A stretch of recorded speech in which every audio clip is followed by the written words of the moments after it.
Are you not entertained? I'm not supposed to be cheering, but this is X Series. I can do whatever I want.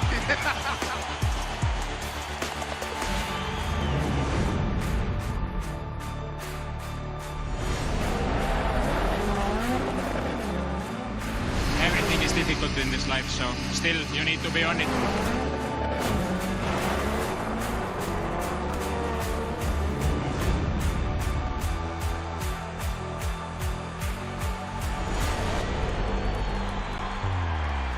It all comes down to tonight. Don't miss the biggest night in MMA. PFL is more than a fight.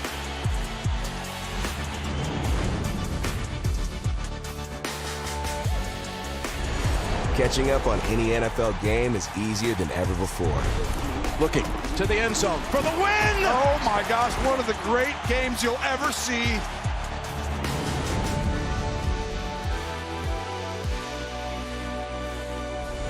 The competition is back, and the UEFA Women's Champions League looks set to be bigger and better than ever before. It's their time, a night to remember.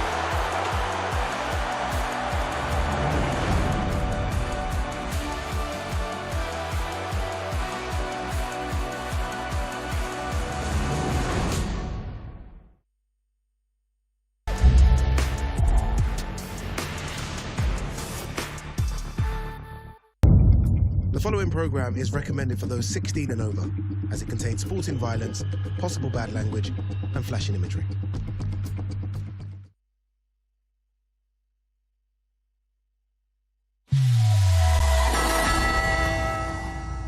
This is the moment the world has been waiting for.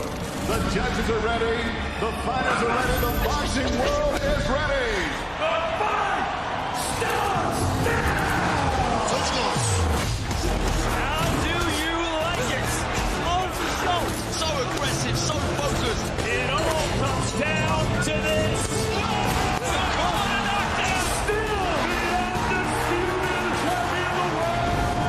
Weigh in, live on DAZN. We are just 24 hours away from fight night and the drama still continues. Now all they have to do is step on these scales and make it official. Welcome to the weigh-in for Chris Eubank Jr. against CONOR BENN. We've walked a similar path in the shadows of legends. That's mental, that is. We've got Eubanks to sign it as well. Yeah, let me quickly scribble a bit. They say lightning never strikes twice. I knew that the chances of me ever being able to make it in boxing were so slim that it's like, it wasn't even really worth me trying. I guess the sickness inside of me, let me see how far I can get. But I've done that now. Why do this to yourself? Because I love the challenge, the drive, the goals, the ambition, the fighting. As long as I reach my full potential and I can look back and go, I've done everything I could. I don't have to fight now. I could retire tomorrow and I would be okay. But I don't want to be fine. I want to be excellent. Before I even turned pro, it got mentioned.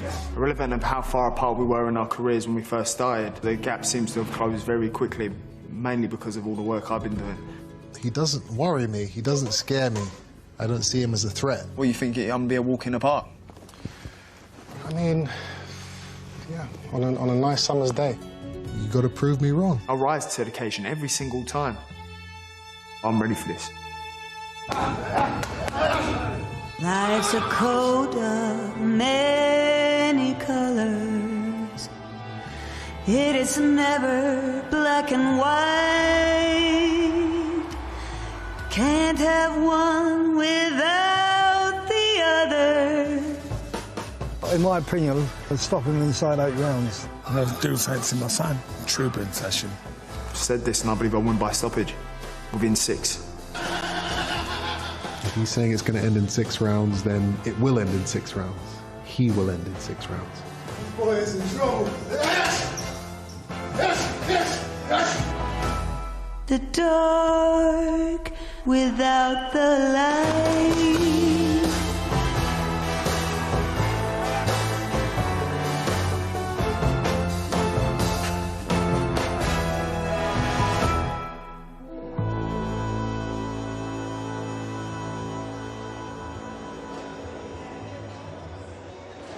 Welcome back to London as we make our penultimate stop on this Fight Week tour as we get the fighters weighed in ahead of a huge fight night from the Tottenham Hotspur Stadium tomorrow.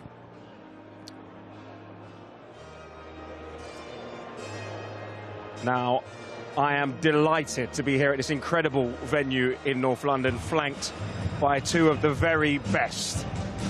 Carl Frampton, Tony Benn, absolute pleasure to have you here. Now, Carl, a fresh face here on the DAZN broadcast this week, but I know you've been keeping your eyes and your ears very close to this Fight Week build-up. What have you made of it so far? I've been watching it all from home. I was expecting a wee bit more chaos and controversy, if I'm being honest, just considering what we had in the very start of the build-up to the fight. So it's been a bit of a letdown. No, I think the guys are just in the zone now. They're ready to fight, and there's no time to mess about. Tony, talk to me.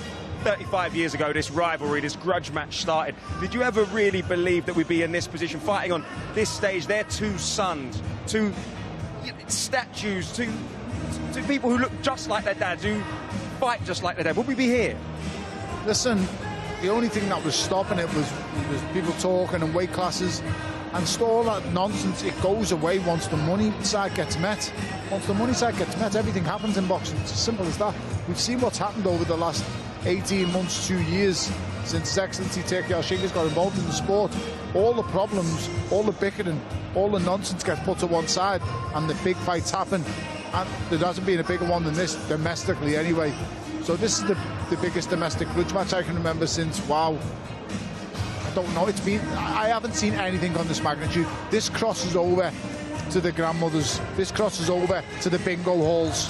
This is huge. It's astronomical. This covers front and back pages because it's captured the public's imagination. You talk about capturing the public's imagination. It's that big, it's that huge. But huge news came out this morning that Chris Eubank Jr. missed weight. Was an hour late, missed weight, came in at 160.2 pounds. Then went to make weight again and couldn't get that last bit, 0.5 of a pound, and this is how it played out. How are you, mate? You okay? Check these scales out a minute. I know they've been calibrated there. 20 kgs. It's a bit light, isn't it? Conor, let's just see what you're on. Come on. Nice and still. Take your time. And 156.4. Well done. Whether he makes it, whether he don't make it, it's had a tougher night than me, that's for sure. Hello, Chris. How are you doing, Chris? Afternoon. How are you? Okay? Whenever you're ready. We stopped the cameras. We didn't agree to any filming in that. Come on, let's just get him on. Chris, take your time. Take your time, Chris. Yeah, I will take my time. Yeah, that's right. Why is it filming? We'll tell you when we're ready to film. I've never been in a ring magazine. Mate, I've never been in a weigh-in. Everyone's contracted. Like, yeah, but that's at 6 p.m. The open line. Why is everyone here? Why is everyone here? Like all these films. Why is all this filming there? I don't understand. There's too many cameras in the film. Why don't you just let the ring magazine do it then? No cameras, but the ring magazine. Ring magazine, please. Okay, nice and still. 160.2. Yes, 160.2. Okay. Cameras off now. Let go of it, Chris. And it is 160.05. 160.05. Finished. Over. Obviously, Eubank turned up late, 0.2 of a pound over, took his pants off, 0.1, and then eventually made the decision to go and have a stroll around to try and get that last ounce off, but kind of left it too late. Came back up, and unfortunately, half a ounce over. Obviously, there's a penalty for that, but the fight goes on, and we like our chances. Carl, Tony, tense scenes there from inside Chris Eubank Jr.'s camp. And from what you've seen there and from what you understand, what does that mean? What, missing weight, going back, missing weight again, not just the monetary value we're hearing is $500,000, but what does that mean mentally? You both have been there, you both had to cut weight, you both had to move up divisions. Tony, talk to me about what that does to a fighter. Mentally, it does nothing to the fighter mentally, but, you know, he's given everything he's got. I don't care how much he's earning tomorrow night. $500,000 is a lot of money, and it's a maximum amount of damage for a minimal mistake on his part. So it is what it is. It won't make it. I don't think if plays into any way side tomorrow night, because believe you me, when he gets in that ring, he will be fully hydrated, he will be fully fueled, and he will be ready to go. And this isn't his first rodeo, let's not forget that. So he'll be ready. I think Conor will get a bit of a G up from it. He would have known that it's going to be tight for Eubank on the weight anyway, and to make that 160-pound limit. But to know, Conor to know that Eubank's been struggling all night, he hasn't slept, he's had to get up in the morning, try and lose the remainder, while he's been having a nice night in bed. That's something that Conor can take with him, and going forward in this fight he can use to his advantage. But I don't think Eubank Jr., if I'm being honest, will worry too much about it. He knows, and we all know it was going to be tight for him to make the weight. We heard Eddie Hearn, we heard CONOR BENN calling him, get the weight off Fat Boy at the presser. There were rumblings and rumours that it was going to be hard for him to make the weight, but you don't believe that it's going to affect the fight in any way, shape or form? I think the rehydration clause affects it more than what we've seen today. It'll be interesting to see just what Eubank Jr. looks like on the scales. Now, we've seen footage of him from this morning. There's going to be a difference already, and that's only a matter of hours. So we will see him inflated. I'll put a bet on it now. Eubank is probably 7-8 litres of water deep at this stage because he's so dry. I bet he hasn't went to the toilet once. That's how hard it is for him to make this weight. Is this the trouble with trying to make a fight like this, where one fight is jumping up 2 weight classes, might be 2.5 on the night? Is that where the problem's going to come? I don't think it's as deep as that. I think Conor's been fighting at 154 recently. Chris has been fighting at 160 and 168. Chris has come down. Listen, don't sign up to a fight and a weight that you can't make. It's quite simple. Honour your obligations. He hasn't done that. Now, I feel for him, because believe me, I don't care what anyone else's opinion is, he's gave that absolutely everything. He's gave it everything to make that weight. I don't care what anyone says. And he's came up short by a minimal amount. That lets you know he had nothing else left to give. Today was the hardest part. Tomorrow won't be. He makes £10 tomorrow, and he may have to lose £6, £5-6 tomorrow morning, but he does it fully hydrated, fully fueled, with carbohydrates in him.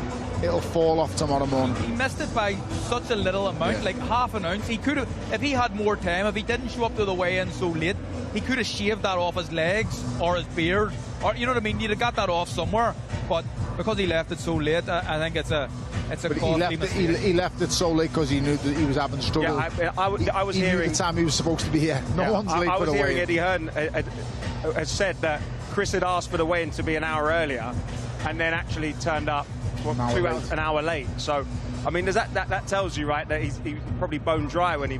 You know what the difference is? He's miscalculated, because my prediction on this is he thought he'd lose more than his sleep, and he lost nothing in his sleep.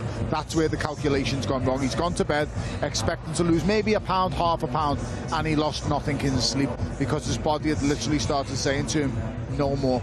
And when your body starts saying no more, the only way to get it out then, hot baths and salt. You've got to literally drag it from your body, and that's not nice. You boys have got ample experience in that time. Talk us through your own experience doing that and how it's affected you in fights. Well, I was the IBF champion, so there was always, when I was the champion, there was always the £10 limit the next day.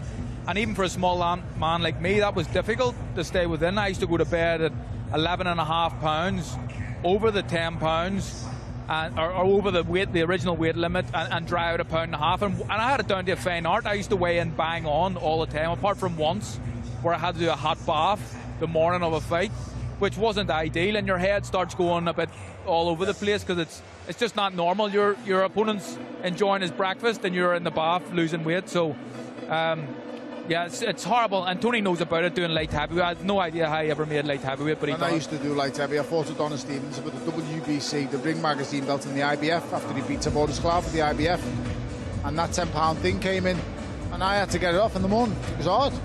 How much, Tony? To get off in the morning. Yeah. I think I'd just done a little bit of hot bath for £3, but it came off. I know, yeah. But it came off, and it didn't play on my mind. But I'm not gonna. That's not why I lost. I was just dead at the weight, full stop. I'd outgrown. It's not that I'd outgrown the weight.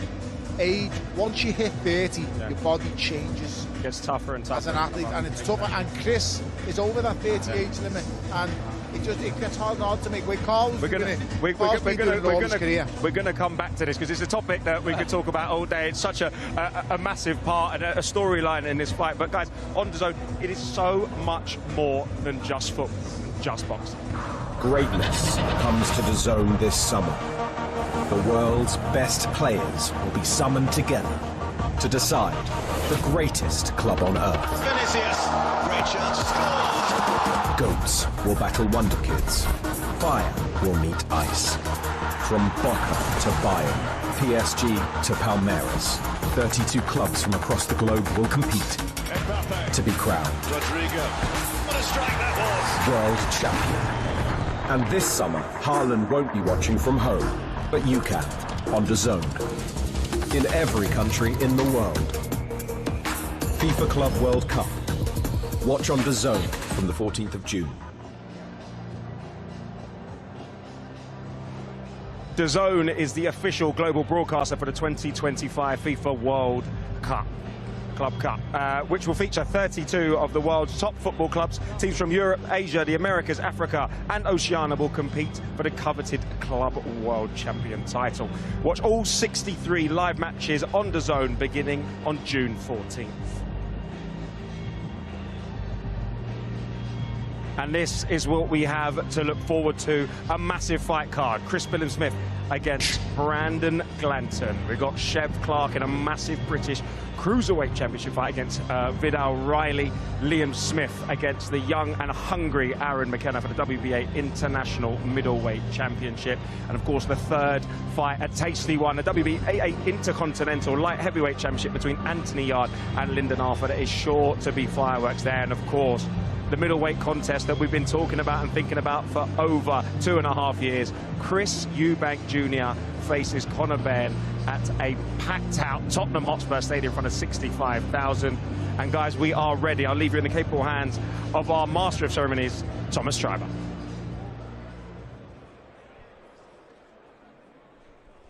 Ladies and gentlemen, welcome to the official weigh-in for Fatal Fury.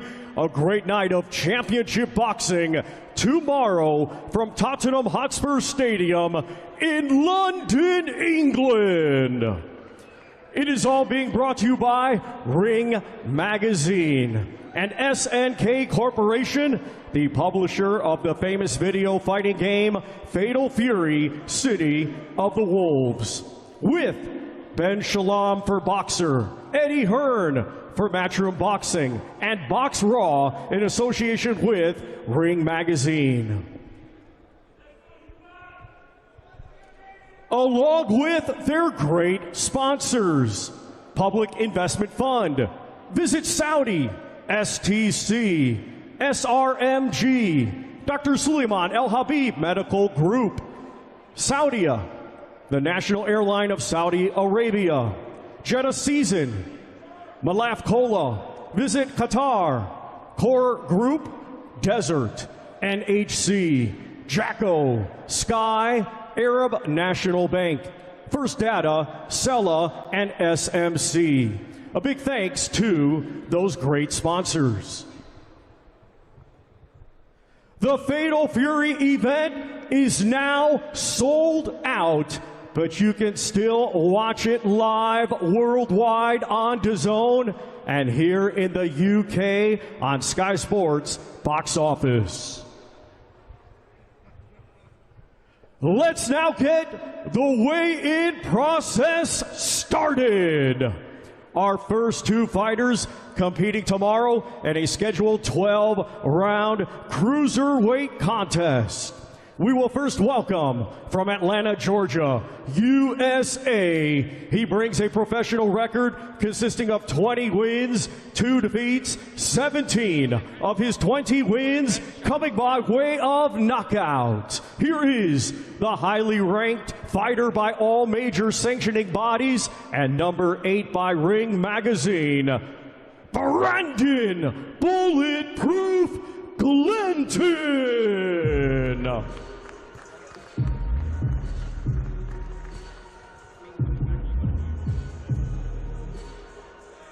And now we welcome the fighting pride of Bournemouth, England, His professional record, 20 wins, 2 defeats, 13 of his 20 wins coming by way of knockout. He is the former WBO Cruiserweight Champion of the World and ranked number 2 by Ring Magazine, known as the Gentleman, Chris Billam-Smith.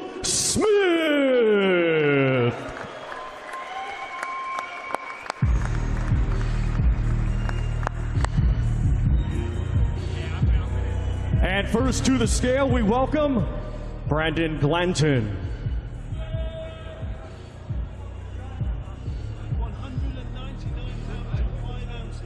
199.5 for Brandon Bulletproof Glanton.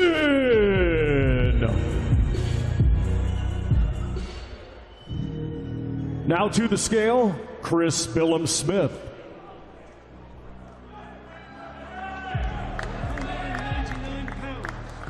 199 pounds for the Gentleman, Chris Billam-Smith.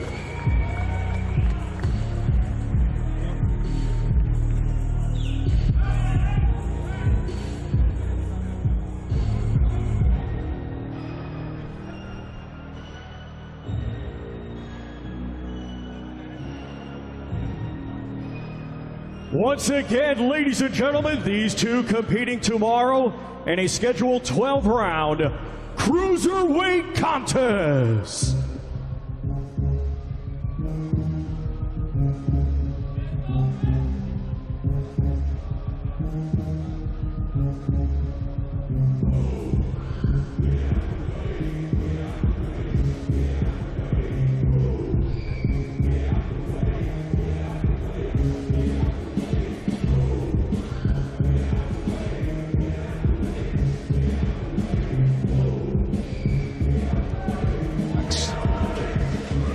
Brandon Glanton, knockout artist, recently went to Russia, stopped his opponent in the 11th round, carries power well deep into a fight against a very disciplined, hard-working and heavy-hitting Chris Billam-Smith. Yeah, it's a good fight, really is. Billam-Smith's been in a few tough fights recently, and it'll just be interesting to see what that's taken out of him, but certainly you have him as the favourite in this fight, but Glanton seems up for it. And now we will go to Jamie, who's interviewing our fighters on the stage. Okay, what a way to kick things off. Tomorrow night, brilliant fight in the cruiserweight division. Brandon, final face-off done with Chris Billam-Smith. You've certainly brought the energy this week, but tell this crowd your final thoughts. How do you beat him tomorrow night? By knockout. As I said, we're not predicting rounds. I'm not getting into all that, but Chris going to sleep. Previously, I said some things that weren't so favorable with the public. So for that, everyone, the comments I made about brain damage, I was wrong for that. You know, I get emotional. Obviously, it's the biggest fight of my career. You say things happen. You spend months on months training. So everybody, please forgive those comments I made. But other than that, I just wanted to get the point across. He's going to sleep. That's it. He's going to sleep. He's done boxing. Brandon Glanton, respect for that, and best of luck to you tomorrow night as well. We are going to head over the stage to grab a word with the gentleman, Mr. Chris Billam-Smith. Chris, he has just apologised. Your support making themselves heard here. He's apologised for what he said yesterday. The comments were unsavoury, pretty personal. Has that changed the way you want to beat him tomorrow? No, he's learning. He's learning, and he'll learn more on Saturday. And just finally, he said knockout. What's your version? How do you get back on track tomorrow night? He's right in the knockout, but yeah, the only sleeping I'll be doing is very well after the fight when I'm back home. Chris, wish you the best of luck tomorrow night. Top man. He's been on a couple of these big shows now. He should have been paid well.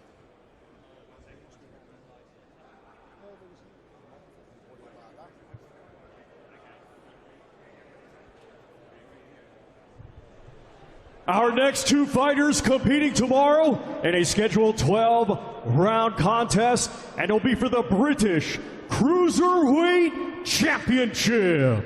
Let's first welcome the challenger from Tottenham, London, England. He is undefeated with 12 wins, 7 of his 12 wins coming by way of knockout. He is the current English cruiserweight champion, Vidal the Realist Riley.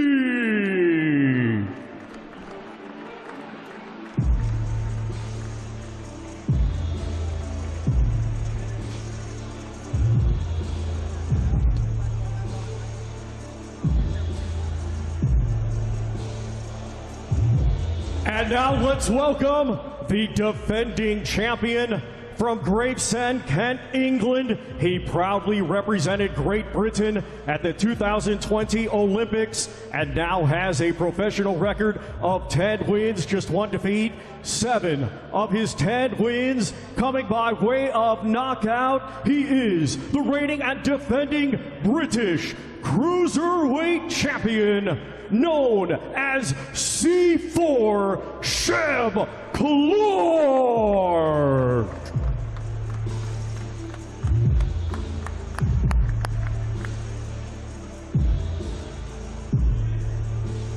First to the scale, Vidal Riley.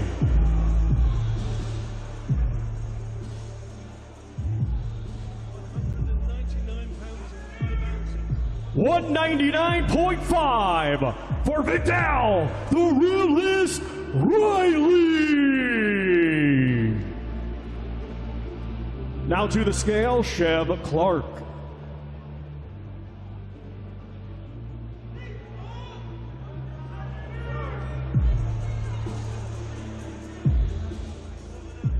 $198.7 for C4 Sheb Clarke.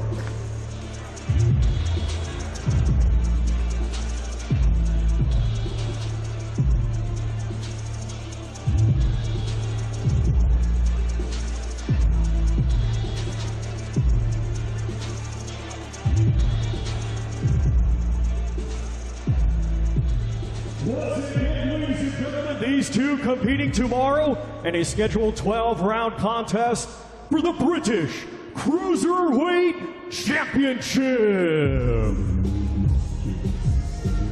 Between these two, a mouth-watering one, but a lot of people are picking this as their fight of the night contender. It could be. It's possibly the hardest fight to call in terms of who's the favourite. I imagine the bookies have them similar priced as well, but a tough fight. I'm leaning towards Sheb Clarke for no particular reason, and he's fought at a slightly higher level, but that's it. It wouldn't surprise me whoever wins this fight. A lot of talk is coming out of the boxes here. I know Vidal used to box out of Repton. An understanding, he was a fantastic amateur. Obviously went away, left the sport for a little bit, has come back, largely untested in the pros, but somebody a lot of the boxing fans and insiders are raving about. So I think this is set to be an incredible fight, and no one can call. It is, and also people are forgetting the little small issue of Arsenal v Tottenham. Massive, massive, massive. In Tottenham Hotspur's ground. So listen, it's a proper, I don't want to say grudge match because these two have been really respectful to each other, but it's a domestic clash of massive, massive magnitude in this part of the world. You know, in London, this is London. We're standing by with Jamie there, who I believe has Vidal Riley next to him. Jamie, take it away. Yes, a domestic banger in the cruiserweight division. Tomorrow night, British cruiserweight title on the line. Vidal Riley. The energy flowing here. I just said this is pretty special, and you agreed. You've said this is your destiny tomorrow for the Tottenham fan at the home of Tottenham Hotspur. How do you turn this destiny and this dream into reality tomorrow night? Just do the business, man. Just do the business.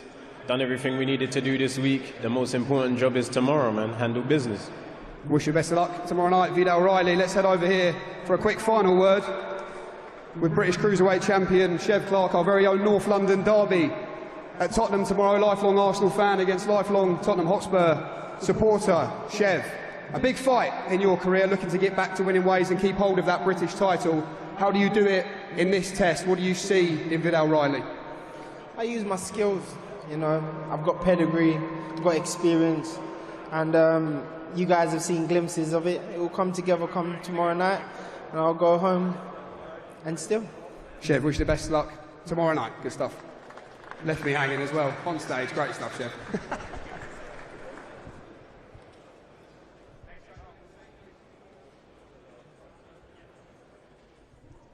Our next two fighters competing tomorrow in a scheduled 12-round contest. It will be for the vacant WBA International Middleweight Championship. Let's first welcome from Monaghan, Ireland. He is undefeated with 19 wins. 10 of his 19 wins coming by way of knockout. Here is the relentless, undefeated fighter known as the Silencer, Aaron McKenna.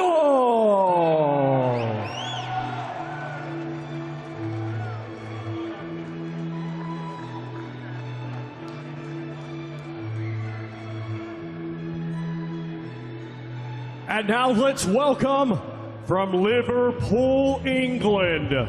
His professional record consists of 33 wins, 4 defeats, 1 draw, 20 of his 33 wins coming by way of knockout. Let's welcome the former WBO Super Welterweight Champion of the World, Liam Beefy Smith.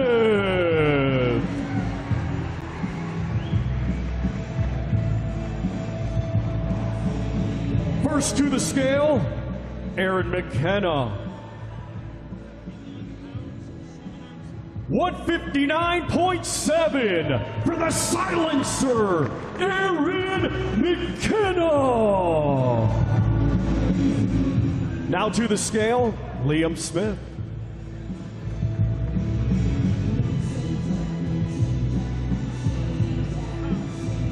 160 pounds even for Liam Beefy Smith. Once again, ladies and gentlemen, these two competing tomorrow in a scheduled 12-round contest for the vacant WBA International Middleweight Championship.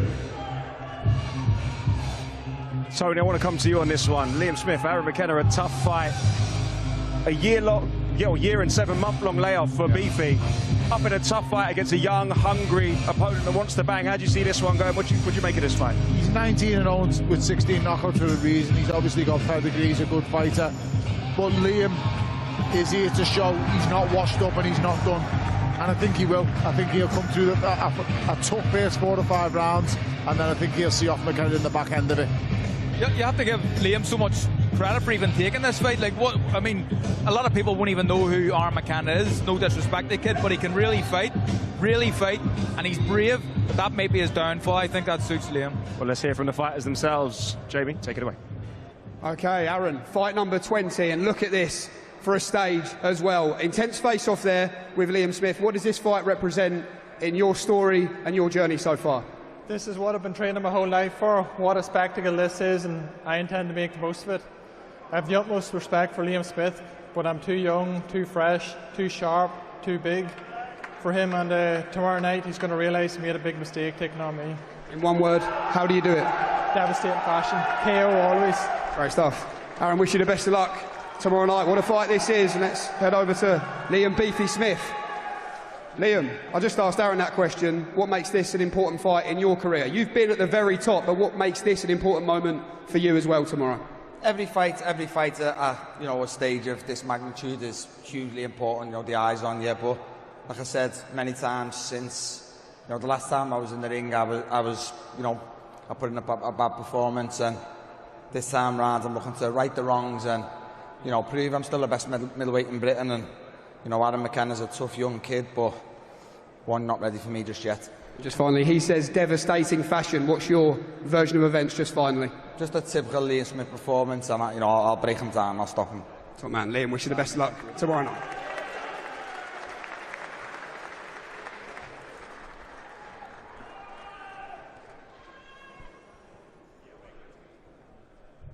Our next two fighters competing tomorrow in a trilogy rematch scheduled for 12 rounds, and it will be for the vacant WBA Intercontinental Light Heavyweight Championship.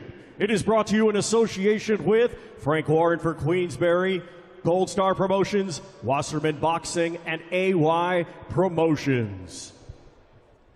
Let's first welcome from Manchester, England, his professional record, 24 wins, 2 defeats, 16 of his 24 wins coming by way of knockout. He is the former IBO Light Heavyweight World Champion, Lyndon King Arthur.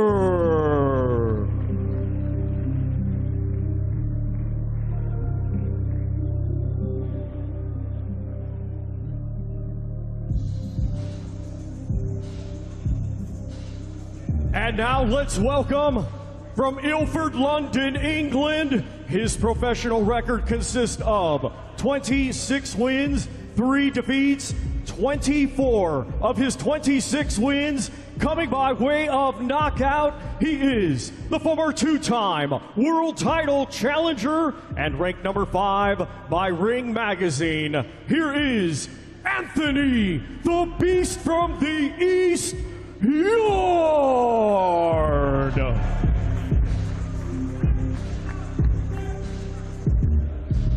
First to the scale, Lyndon Arthur.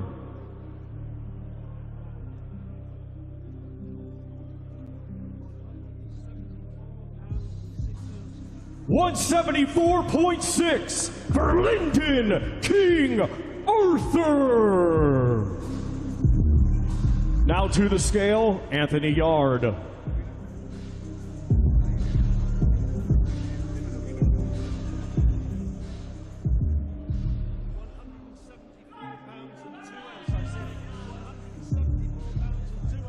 $174.2 for Anthony, the Beast from the East, Yarde.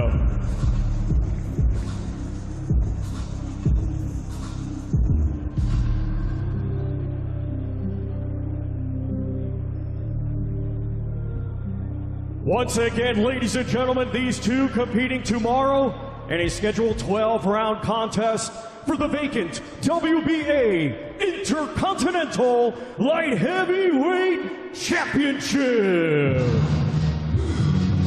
Anthony Yarde, Lyndon Arthur, the third of the trilogy. A little bit of needle as they talk to each other. What do you think they're saying to each other, Carl? I have no idea. Well, I'll speak Tony. What are they saying, Tony? We're before the watershed, Tony, so... You know what? They've done this twice already, so you won't know what's getting said, but I don't think there's any real hatred or animosity between these two. I just think there's a level of respect, but it digs at Anthony. Anthony doesn't like the fact that we touched upon it a couple of days ago. Doesn't like that this kid's got one over on him, and it doesn't sit right with him when he puts his head on the pillow at night that he's 1-1 with Lyndon Arthur. It's him who's insinuated the rematch. It's all down to Anthony Yarde. Can Lyndon Arthur repeat what happened the first time? It's going to be an incredible fight. You know, he's spoken about his mental headspace and the reasons why he wasn't quite right in the first fight, but that doesn't change the fact that it is 1-1. This is the decider. I'm excited for it, Carl. Yeah, I'm excited. I think it's a decent fight. The second fight was ended pretty convincingly by Anthony Yarde. He'd be looking to do that again, but Lyndon Arthur's a proud man. He's got a team behind him who back him. Pat Barr, I know, has got a lot of things to say about this fight in particular, so I just think it's going to be a great fight. Well, we might find out what they were saying to each other, because Jamie is with the fighters right now. Okay, a trilogy to look forward to in the chief support tomorrow night. It's one apiece between Lyndon Arthur and Anthony Yarde. Lyndon, final face-off. I have to ask, what were you saying to Anthony Yarde there? Nothing, it's just a bit of banter back and forth. He's telling me I look scared, apparently. Did I look scared? I look scared? No? Yeah, petrified, I told him, so we'll see what happens tomorrow. And in terms of this, you beat him before. How do you believe you beat him again tomorrow night? I think I stop him. I believe I stop him. But I'm scared, so I don't know. And in terms of the version of yourself, what version of Lyndon Arthur are we going to see tomorrow night? The best one that's been yet, I believe. I'm in the best shape of my life, so done everything proper for once. Great stuff. Lyndon Arthur, look forward to this tomorrow night. Let's hear from the man in the opposite corner. Anthony Yarde, Anthony, weight made. He says it was a bit of banter, a bit of back and forth. What were you saying to each other up there? No, I was asking him if he's scared. If he's scared. Saying about his glasses. I can't remember. We were just chatting shit. I said to him there, it's one apiece. He's predicting that he'll stop you this time. I know you've said all week that one apiece annoys you. How do you settle this rivalry tomorrow in your own mind? Everyone knows my style. I don't trash talk or nothing like that, but my style is I like to win by knockout. So regardless if it's him, anybody, I want to win the fight by knockout. So especially it being him, I'm going to win the fight by knockout. Great stuff, Anthony. Wish you the best of luck tomorrow night. The decider in the Chief Support. Well, that is the undercard weigh-in done. We still have the main event weigh-in to come. With all the drama, I'm sure it's going to be very, very spicy. And guess what, guys? I am delighted to say I am joined in the studio by the one and only Hamza Sheeraz, dapper as usual. Trying. It's a pleasure to have you here. When you see, you know, does this make you still hungry again for those big fights, those big fight nights? You've already been part of some just recently, obviously against Carlos Adames. You got itchy knuckles. Yeah, for sure. It's my first outing back in like a boxing environment since the fight. I was in a bit of a dark place, but you know, I got out of it, and yeah, I'm better now. Understandably, big changes are happening around you at your camp, your training. Can you tell us about that? What prompted those? Yeah, no, I felt like I needed it. Not that anyone was to blame, but me as a fighter, I feel like after sitting down with my team after my last fight, we kind of identified the necessary changes, and changes meant getting rid of 80% of the people I had around me. Do you know what I mean? And choosing Andy Lee as a head trainer. So yeah, I'm looking forward to it. Looking forward to what's to come. Understandably, big events are on the horizon. Can you tell us about? Because I'm hearing rumours. Ring Magazine are purportedly talking about a potential July fight day in New York. Can we talk about that, or are we keeping that under wraps? I can't say anything official yet, but if the rumours are true, okay. What a great fight. What a great fight. I've always said now I'm in the era of boxing where the best fight the best, and very few fighters actually do as they say. And I said after my last fight when I sat down with Frank and these guys, put me in a big fight at 168 and see how I do. You don't want to take the easy route. We've spoken a lot this morning about weight cuts and boiling down and being dry and how it affects you. Was it an easy decision? You go, do you know what, maybe this isn't for me anymore, I've got to move on? The decision was about 3 fights ago. But I was in a position where I was on my way to fight for a world title at 160. I was kind of covering up the fact of how hard the weight was by getting the early knockout, so I didn't know how it affected me. But like I said, nothing to blame. I put my hands up with my own decision for staying at 160, but now I'm at 168. What do you think that fight against Carlos Adames taught you as a fighter? Obviously, didn't go your way with the split decision draw, but fighting at that level, coming out of it, and you said you went to a dark place. How has that changed you as a fighter? Do you know what? It's matured me a lot. It's made me realise the harsh realities of boxing and life itself. Do you know what I mean? And to just, I think the main thing is I learn from it and I move forward. That's the main thing. And as we look at this fight, you can see obviously you're bitterly disappointed. You go in there for the win. Those moments, they usually defy degree. You can go up, you can go down. You seem like the personality and the type of fighter that will only use that as strength. Yeah, no, for sure. And like I said, if I don't learn from this, I'm screwed. It's as simple as that. I'm screwed, and I believe myself. I've identified what went wrong, and I think if I didn't, then there'd be an issue. And yeah, I'm in a good headspace now. I'm in a good headspace. I've got 4 people around me now, and that's all I need. You talk about a trainer like Andy Lee to change the careers of so many fighters. What does he bring to you? What was that thing that when you spoke to him, you saw him, you're in boxing, you understand how it works. What was that thing that just clicked with you? Do you know what? I didn't want to just pick him and kind of not see how he trains anyone and whatnot. So I went to watch Ben Whittaker do a training session. I liked what I saw. And then I sat down with Andy afterwards, and it's the first time ever I've seen a lot of myself in a person. And I feel like from the conversation we had, from what I saw in the gym, that it's only going to benefit me forward. And I think, well, I know this is the man who's going to take me to the end of my career. Can I jump in there 1 second? Because I really rate Andy Lee as a coach. I think it's more than just his coaching ability. He's very, very wise. He's wisdom beyond his years. And he's always been like that since a guy in his early 20s back in the Irish high performance team. But what I think will work particularly well with you is Andy was devastating at hitting people on the end of his shots, lengthening his shots, and look at the lever this guy has on him. So what better man to teach him? I think it's a great matchup. We've spoken a bit about Chris Eubank Jr. obviously in this fight week. He's had some things to say about you. You're always quite calm and collected. Yeah. What's it like being here? Have you bumped into him in and around the place? Is there still that bit of needle there? I ain't seen him. I've only seen him that once at the Ring Magazine event. He's an interesting character, isn't he? He's an interesting character. I think as of now he's dialed into this fight as he should be, and I'm watching it as a fan. I'm watching it as a fan. It's nice to have this kind of the casuals buzzing around the fight like this. It's good. It's good. The energy is brilliant. And Tony, I want to come to you a little bit because Chris obviously had the dramas this morning trying to make weight. He probably should be fighting at 168. This man here, 168. Is that a fight that you'd want to see? Of course, listen, I'm a big Hamza fan. Hamza's done amazing with what he's done in his career. He's had ups and downs, setbacks, and now he's found the right place where he needs to. I study and listen to all of what he's just said, and I like what he's saying because people go on about, movement trainers, this and that. Movement trainers is good because it's a different look, it's a different set of eyes, a different approach, and sometimes a change is as good as a break. You get a bit stale sometimes, Tony, don't you? It doesn't matter how good the trainer was at the start, and there's nothing wrong, and no one's to say it's wrong, but he's took that on his shoulders and he's accepted culpability and responsibility for himself, and that's credible because so many fighters come out after the loss and go, it was his fault, it wasn't mine. Because as fighters, we're the best liars in the world because we lie to ourselves. Now, it shows what a man Hamza is. He comes out, accepts all responsibility himself, and then says, I made the change for me. And the change ended. He goes to see what Ben was doing, now he's doing it with him. Andy's a quality fighter, and he's been round, in my opinion, the greatest trainer boxing's ever seen, the late great Emmanuel Stewart, the Clarke.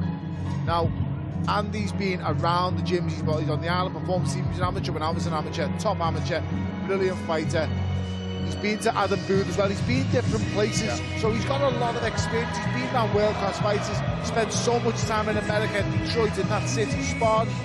He's got all this to hand over to the fighters. Look at the job he's done with Joseph Parker. He created Joseph Parker in a whole new way. He's given him a new career, a new lease of life. And I don't think Hamza needs that, but it's going to help him. It can't do anything but benefit him. And like I said before, it shows the mark of the man when he just accepts and took everything on his own shoulders, just sits there and listen. And you don't have to say anything. It speaks for itself. So I'm wishing you the best of luck. Thank you, Tony. I think only better things are going to come from him. And the experience of that Adames fight will do him the world of good. Right. When you don't get rid of someone that you may be expected to get rid of, when they're still there after them 9-10 rounds, when you're in the championship round, he didn't quit, he didn't give in. Ben is probably the best at taking the emotion out of fights, whereas Chris is steely, he's a showman. I don't think whatever goes on in his head, you would never know. He's like a duck, the legs are going crazy, but on the top he looks calm. I think he uses the emotion in a good way for himself. Like he fights, he's an aggressive fighter. He seems to be an aggressive person from what we see at the weigh-ins and workouts and everything else, but I think he can use that to his advantage. He doesn't want to be meek and timid when he gets in the ring. If this is his persona outside the ring, I think we're going to see him go forward, but I do think he needs to be careful not to walk into an uppercut. Eubank has a very good uppercut, and Conor kind of leaning over his front foot. That might be the shot that Eubank tries to land. When you see Conor and Chris and that 3-4 minute stare off, does that not take anything out of you? You know, usually it's like, right, all eyes, let's do our fighting on fight night.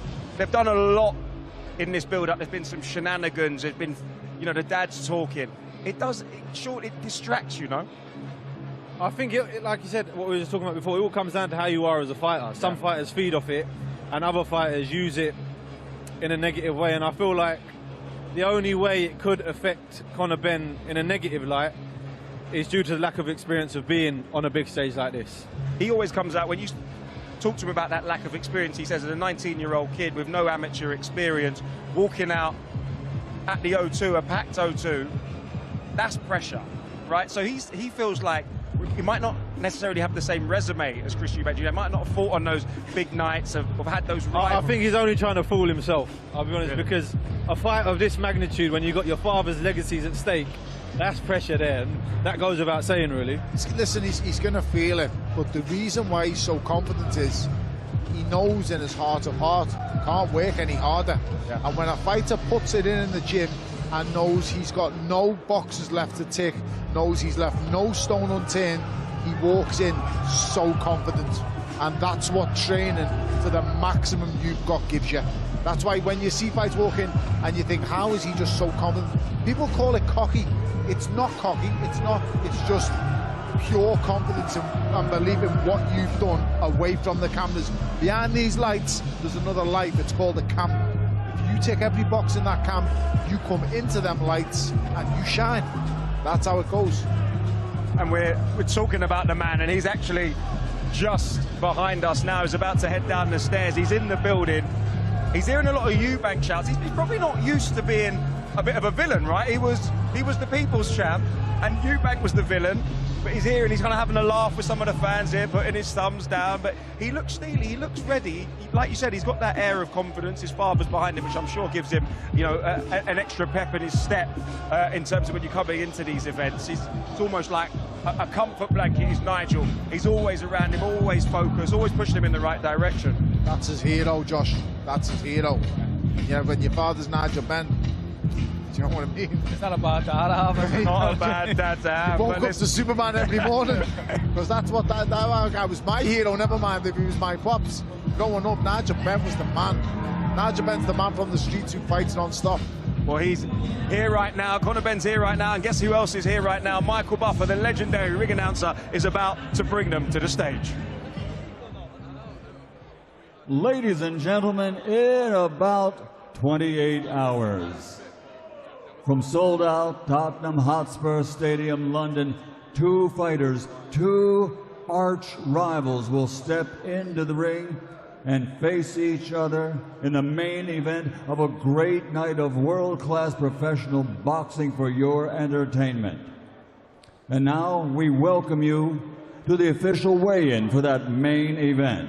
It's a presentation of the Bible of Boxing Ring Magazine and SNK Corporation, publisher of the video combat game Fatal Fury, City of Wolves, along with promoters Ben Shalom for Boxer, Eddie Hearn for Matchroom Boxing, and Box Raw. Sponsorship provided by the Public Investment Fund.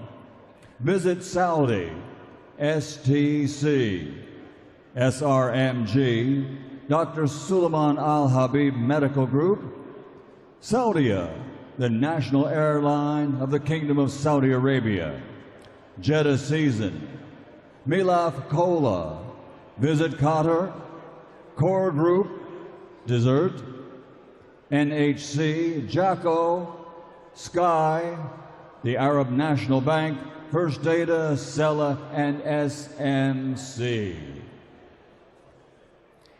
So now, ladies and gentlemen, the main event. 12 rounds of boxing scheduled, and the middleweight division, and on the line, legacy. But even more important, bragging rights for sure. With almost 70,000 fans in attendance, this will be broadcast and streamed live worldwide on DAZN, and available on both DAZN and Sky Sports box office here in the United Kingdom. So at this time, ladies and gentlemen, let's bring the fighters to the stage and to the scales. First, from London, with a perfect professional record consisting of 23 fights, 23 victories, including 14 big wins by knockout. He's the European Continental welterweight champion. He is CONOR. And now making his way to the ring from East Sussex, his professional record an excellent one, 34 victories, 25 big wins by knockout against only 3 defeats. He's the 2-time IBO super middleweight world champion and the current IBO middleweight world champion, Chris Eubank Jr.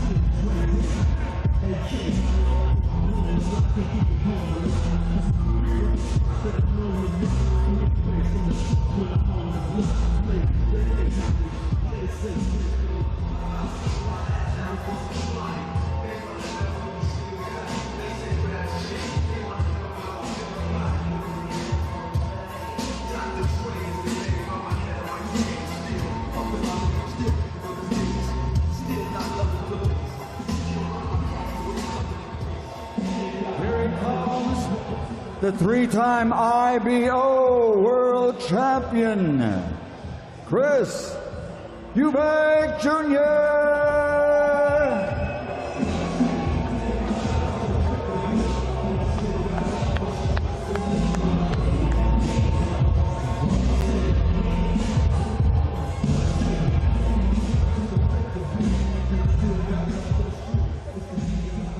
First fighter to the scale, the destroyer, the undefeated CONOR BENN.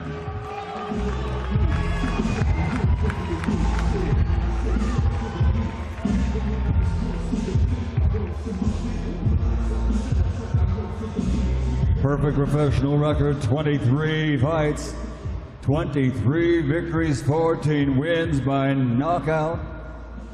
From right here in London, the undefeated destroyer, CONOR BENN. 60.05 pounds.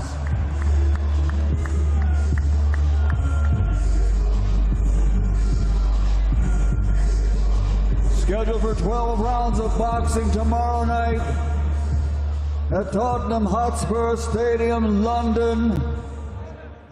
The grudge match the world has been waiting for. On the line, legacy. On the line, bragging rights. It's BENN versus Eubank Jr.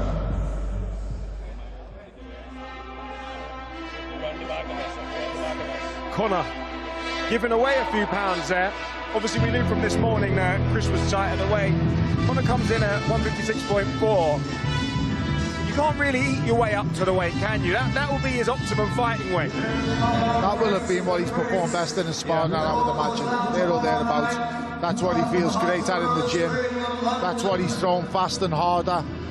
It's an ideal thing for him. He's just not got to put on too much tomorrow now. I think that because he hasn't had the struggle to make the weight, this may be his walk around weight. This is the weight that he's performing best at.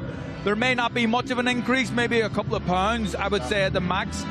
No more than 165, I would say. On the other hand, tomorrow night, Eubank could be maybe 180. So, yeah, it's all very, very interesting. It could become a very, very expensive week for Chris Eubank if he comes in above that 170-pound rehydration. Well, but he's got the full day then to recover, so he's still more time then after the 8 o'clock weigh-in tomorrow morning to gain more. So he's going to be way more than 170 tomorrow night. I think Conor Benn's chain might get him up to that 160-pound limit, but look at him, look at the energy there. Chris Eubank Jr. stealing, Conor fiery as ever as he looks out to this packed out crowd here in this fantastic venue in North London. This is it, this is history, this is 35 years in the making, a grudge match that spans 2 generations. Tomorrow is the first time in this whole event and build-up, the first time Chris Eubank Jr.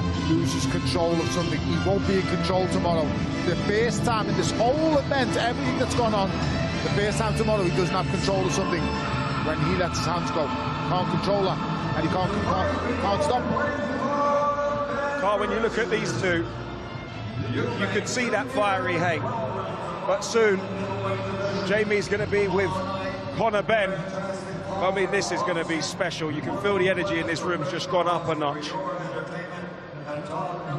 We're going to leave you in the capable hands of Jamie, who's with CONOR BENN right now. Okay, CONOR BENN, what a stage the world awaits tomorrow night. Firstly, your reaction to everything that happened regarding Chris's weight this morning.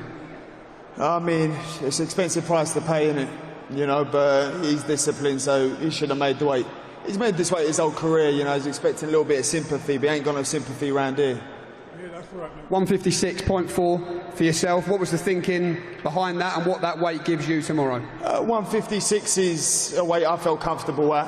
You know, I'm not a 160 fighter, I'm not a 154 fighter, I'm a 147 fighter. So for me, I'm just going to go in there and use my speed, explosiveness, my ferocity. It's the way I fight, you know, for me that's not a 160. What did you take from that final face-off?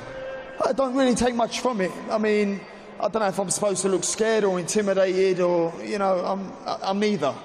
You know, and I'm just looking forward to Saturday night. We're here now, and, you know, I plan on giving the fans the fight they want. And in terms of the fans, in terms of the fight you think they want, tell the world what happens in the ring, CONOR BENN, tomorrow night. You know what I'm there to do. Do you know what I mean? I'm there to get a job done, get in there and get a stoppage. I'm coming in there to take his head clean off. CONOR, I wish you the best of luck tomorrow night. Thanks very much for speaking to us. We're going to head over and try and find Chris Eubank Jr. as well, if we can. Chris, we'll just bring you to the front of the stage. Chris, I have to ask, firstly, your version of events agonisingly just outside the 160 limit. What is your version of what happened and how have you processed it all? Listen, it is what it is. If they're going to take $500,000 off of me for being 0.5 pounds off of the limit, then that's just what it is. That's the people that Eddie Hearn and Matchroom and CONOR BENN are. At the end of the day, weights have no relevance to what happens tomorrow night. I'm going to go out there, I'm going to stop this guy. How do you move forward now, with caution, of course, ahead of the second day weigh-in tomorrow? Yeah, the rehydration clause is still in place, so I have to watch what I eat, I have to watch what I drink. But again, all these things, you know, they're set up to distract, to displace, to try and get me off of track. None of it will work. I asked CONOR, what did you take from that final face-off there here tonight? Nothing. He is, you know, he's in for a hell of a surprise. He thinks he's going to go out there and, you know, hop, skip, and a step and a right hand, as he says. He has no idea the pain that is in store for him tomorrow night. You got a great reception as you were walking down there off the stairs. I saw it brought a smile to your face. What is your promise, Chris, to all these fans who want to see you beat CONOR BENN tomorrow? What's your promise to them? The procedure will be parliamentary. Chris Eubank Jr., thank you very much for speaking to us. I wish you the best of luck tomorrow night. I wonder if we can bring in Eddie Hearn and Ben Shalom. Final word from both sides of the promotional team. Ben, will bring you in first. I keep saying this. What a stage. Why does your man win tomorrow night? Look, he's a better fighter. He's a world-level fighter. He's a fighter that's been here before in the big nights, the big pay-per-view nights, and ultimately it will just become down to who can handle the pressure and who's a better boxer, and that's Chris Eubank Jr. every day of the week, and I cannot wait to put this to bed on Saturday night. Thanks, thank you, Ben. Thank you very much. Let's bring in promoter Eddie Hearn. Eddie, same question to you, really. Obviously, a little bit of drama today. Wouldn't be boxing without a little bit of drama, but what is your version of events tomorrow for CONOR BENN? You know, Chris is a great fighter, the IBO middleweight champion of the world. Couldn't make middleweight this morning, but that's okay. Everybody needs a bit of discipline in their life, and CONOR BENN's ready.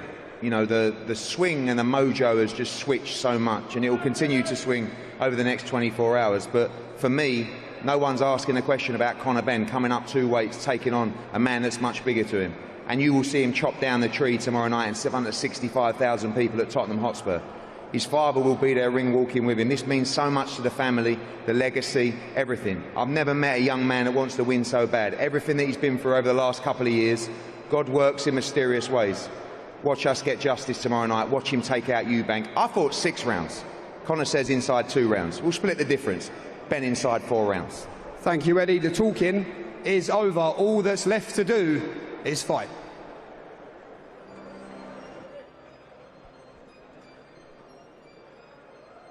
And all there is left to do tomorrow night is a fight. Chris Eubank Jr. against Conor Benn. Powered by Fatal Fury City of the Wolves, live on DAZN at 5 o'clock. Now, you can buy that now at DAZN.com/boxing.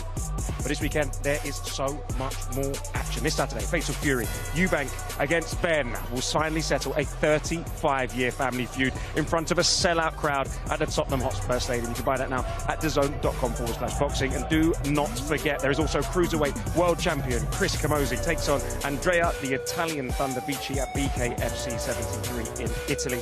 And Dream Boxing brings us Adrian Krasnicki against Diego Ramirez on Saturday night. Don't forget, Kurt Scooby will take on Jesus Vasquez Jr. live from New Jersey.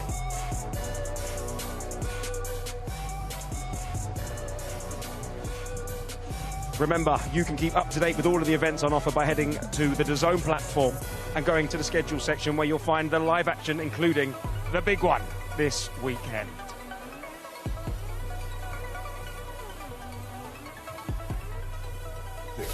Eubank Jr. versus Benn. Over 30 years of rivalry and hatred. I do hate him. 2 warriors, 2 wars. But the feud was left unfinished. Then, a bloodline born. Legacy, respect. The next generation. My dad's my hero. A new destroyer. Rivalry in their veins. Hatred in their blood. This is going to be a bloodbath. For family. It's personal. I can't lose to this, man. History. Eubank and Nigel Benn. This is a war. Legacy. This is the final chapter. Eubank Jr. versus Benn. Live on DAZN Worldwide. April 26th. Buy now at DAZN.com/boxing.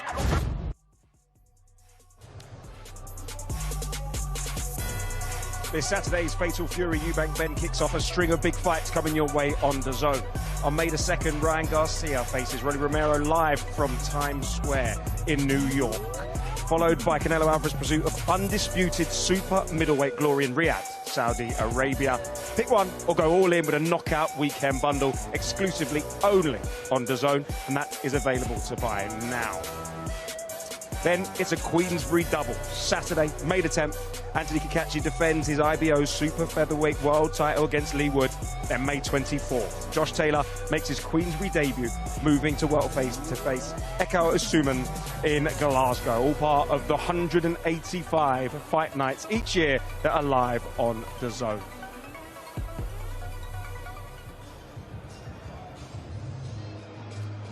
Sony, Carl, how did you find that? The energy in the room went up. They were both in their particular stances. Conor Benn, short, blunt, aggressive. Chris, philosophical as usual, shall we say? Always in control. Always in control. Like I just said before, tomorrow night is the first time in this whole event since this got announced that he's not in control tomorrow night. And this is the first time. And I think it's going to shock him. He's never in his whole career had someone fly at him out the traps and be relentless and not stop. It'll be interesting to see how he deals with it. And then let's not even mention that schedule that's building up. Wow. The amount of boxing that's coming on this amazing channel, on this platform, is unbelievable. What's the schedule? I want to touch on the fact that Conor Benn turned up with a diamond chain that was glistening. If you look closely, you could see in diamonds, VVS, pure quality, it said not guilty. Yes. I mean, that is a bold statement. You understand what this boy done to prove his innocence, don't you? This boy was given an excuse, given a reason, and refused to do it because he weren't going to lie. This boy was given that would have been swiped under the carpet, time saved on a ban, everything. He all wants him to say it, and he refused to do it. And it's cost him nearly his livelihood. The boy's nearly lost everything in trying to prove his innocence when he could have just went, you know what, I made the mistake, I took my wife's whatever. Understandably, you look at Conor Benn, I think it's purported that he's spent over £1 million to prove his innocence. I mean, if that's not a statement, then, you know, the diamond chain is. But it's all led us to this point. Chris Eubank Jr. against Conor Benn. Surely nothing can happen now to upset the fight. Oh, I hope not. Look, I'm in the other camp where I think that you shouldn't fail drug tests, no matter if it's an accident or not. I just don't think you should, and as a boxer you should be heavily fined or banned or whatever, but that's my opinion. But no doubt, without that happening, this fight wouldn't be the size that it is. So, I mean, strange things happen in this game, and that's why these guys are earning absolute millions tomorrow night. But I thought Conor looked really, really relaxed up there. He looked confident as well. Eubank is Eubank, relaxed, philosophical, like you said. Nothing really gets under his skin. Both guys seem confident though, so I'm genuinely... I don't remember the last time. Well, I do. Baturbia Bivol, which wasn't that long ago. But before that, I don't remember being as excited for this fight. Listen, I stand on what Carl says also. I believe any fighter failing for anabolic steroids should be banned for life. And I'll stand by. I don't care whether you mean me, whatever. I've said this numerous times about fights who are doing it and failing. Once you ban one for life, trust me, it'll stop. Absolutely. It will stop. But I believe it's got to be anabolic steroids. I believe it's got to be literally, it's cast iron, it's on there, it is. Not some kind of over-the-top counter thing. You're drinking in a vitamin drink or something like that. I'm not saying that's not wrong, you still get a slap on the wrist, but the person who fails for anabolic should be banned for life. And it's happened enough times, make an example of someone. And then secondly, the attitude of both, the persona of both that they're giving out there. Chris is always in control. He controls the narrative of everything he's doing. And if I'm being totally honest, he's controlled Conor the whole period through these press releases, through press conferences, media workouts. He's controlled everything and everyone. Controlled Piers Morgan and Eddie Hearn, I think, as well. That's hard to do. He's done everything, and he's brilliant at what he does. But like I touched on before, tomorrow night he's not in control, and I want to see what happens when he's not in control, because he might be the one to fall apart. We just don't know. Listen, Conor might just be exasperated. He's the one, to me, who's more emotionally invested in this. Yeah. I think to Chris, this is a full-blown job. You know, whatever happens here, Tony, it's going to be so difficult for the loser. How's the loser going to deal with it? I think it's the difference in the loser is, Carl, I think if Eubank loses, for Conor, I'm going back to 147. I regroup. I fight for the world title probably still. You know, I have one comeback fight and I go for the world title. If Eubank Jr. loses to a career welterweight, he's bang in trouble. Yeah. Because I thought he was done after the Smith loss the way he lost. Okay, regroup, and that was a quarter of Billam-Smith that he faced in the rematch. But it doesn't matter. You can only beat what's in front of you. But ultimately, they've both had things to regroup from and rebate. But if he's to lose, believe you me, one man's career is on the line tomorrow night, in my opinion. The other one, it's a devastating loss. It's more of a pride issue, I think, than it is as a career issue. I mean, CONOR Benn's ranked third with the WBC, so you know he can go back and rebuild himself. Whereas Chris, after having come out with this demeanour, and he's always chased the big fights, right? This is the reason why he is in this fight, right? It's the family name, it's the grudge, but it's a massive fight and it's a huge payday. He chased the Canelo Alvarez fight, he chased the Triple G fight, and it's probably allowed him to open himself up to some level of criticism. So how will he get himself up if he loses this fight? Will he want to get himself up for a mid-level fight? As you see, Chris Eubank Jr. actually is by himself walking around this venue, which is very, very brave. But it does show that he's now the man of the people. Good on him. Yeah. I didn't need to be. He didn't come with a walk down the zone. It's only him. Walk down the stairs. Yeah. You've got to understand, he's getting in the ring. It's him who makes the decisions. He controls everything in that camp. When we watched the media workout 2 days ago, he told his he told his trainer Jonathan Banks to stop hitting pads. Then he told his other coach to come in and put the body bag on. I'm going to smash you for a bit. It's a different world. I don't like that. Yeah. A coach is the matador. A coach is the coach. I'm paying you to do a job. Coach me. I don't tell. If you're telling a coach he ain't doing the right job for me, but listen, it's each to their own. It works for some, it doesn't work for others, but he's in complete control. Like I said, he's been in control from the get-go. The only time he's not in control is tomorrow. Well, we're talking about being in control. I understand that Clarke and Eddie Hearn are struggling to gain control of their Fatal Fury fighters. Let's see what's going on down there.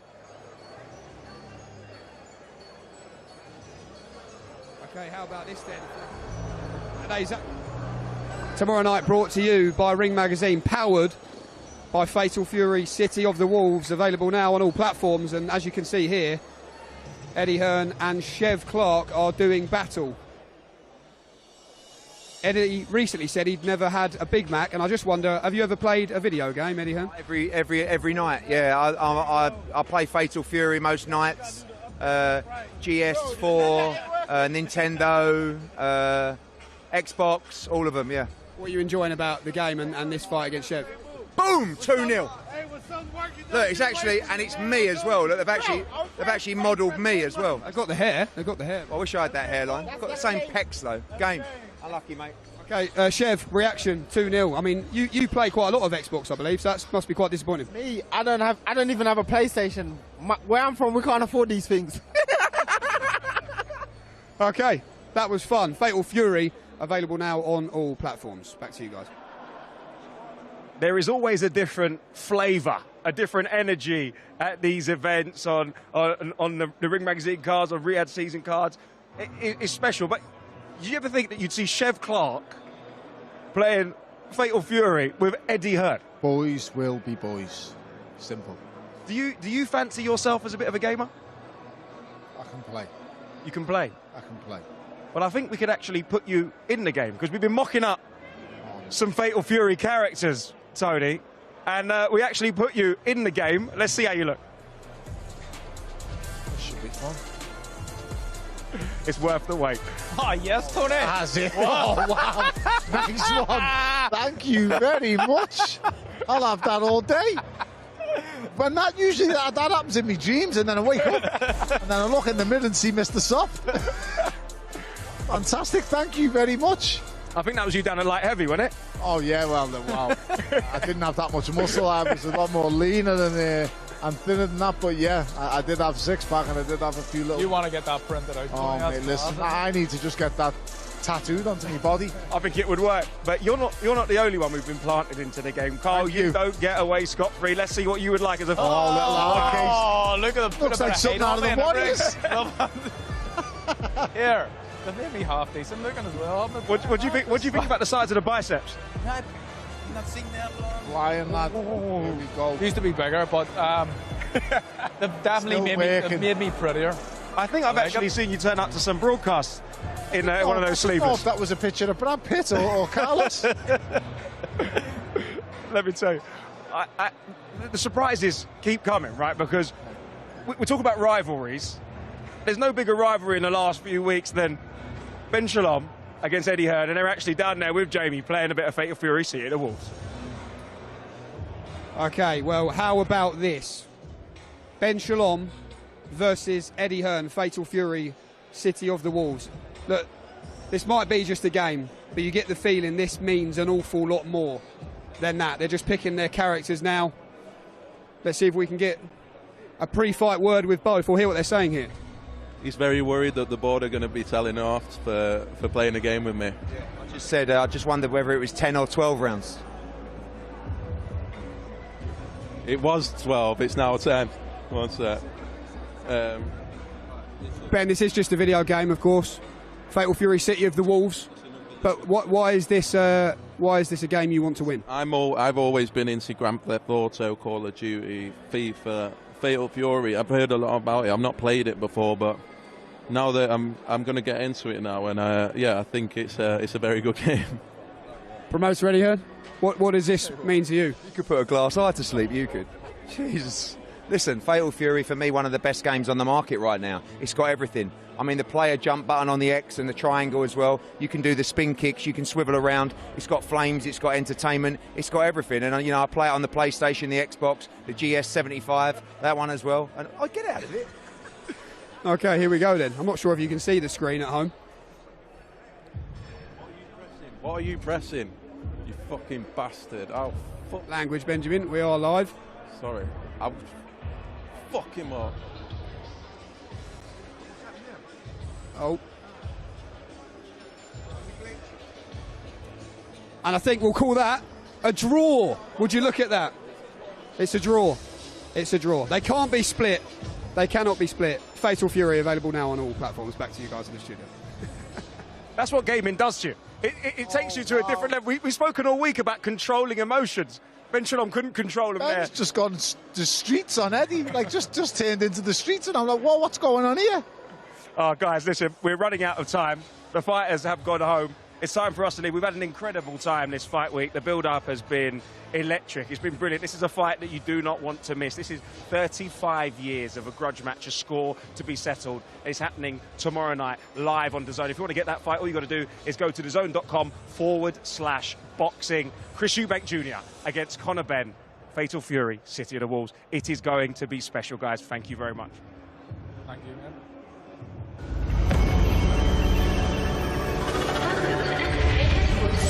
SNK 本部へようこそ。ここでは画廊伝説のすべてが保管されています。Look at that. He's held. Here you can see our server room where millions of players are playing online as we speak.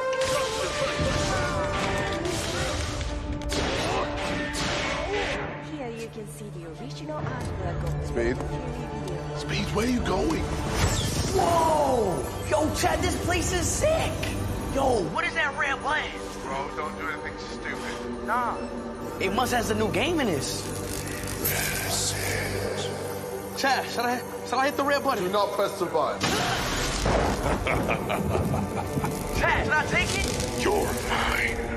Let us finish what your fathers couldn't. Speed, do not press the red button.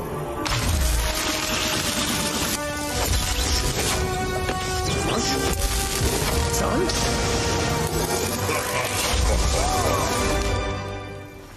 Oh no.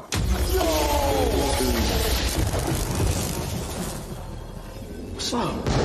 Destiny has brought you here. 32 years in the making.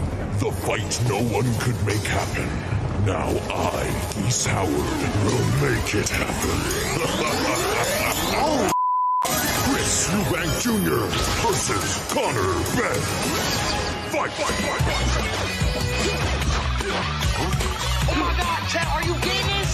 How much are you out of that, Speed?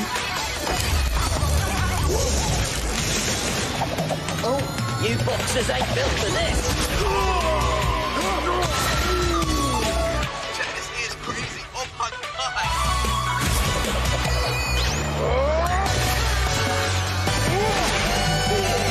Come on, son. Yeah. Okay, reset.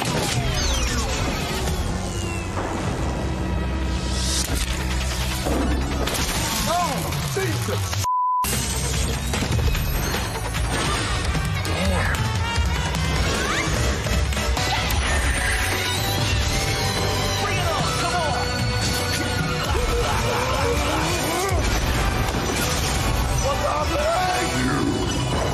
Time to end this.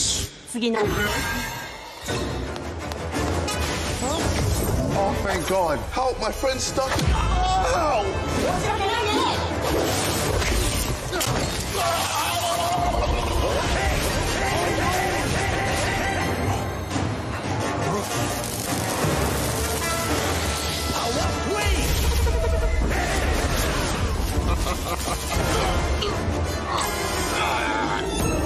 Finally, time to settle what your fathers never could. Fight!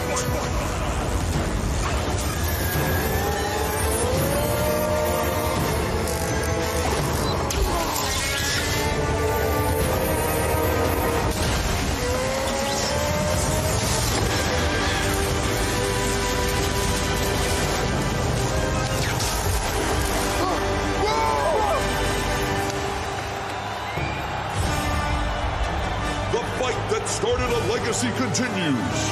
Chris Eubank Jr. versus CONOR BENN. The fate of a family legacy will be decided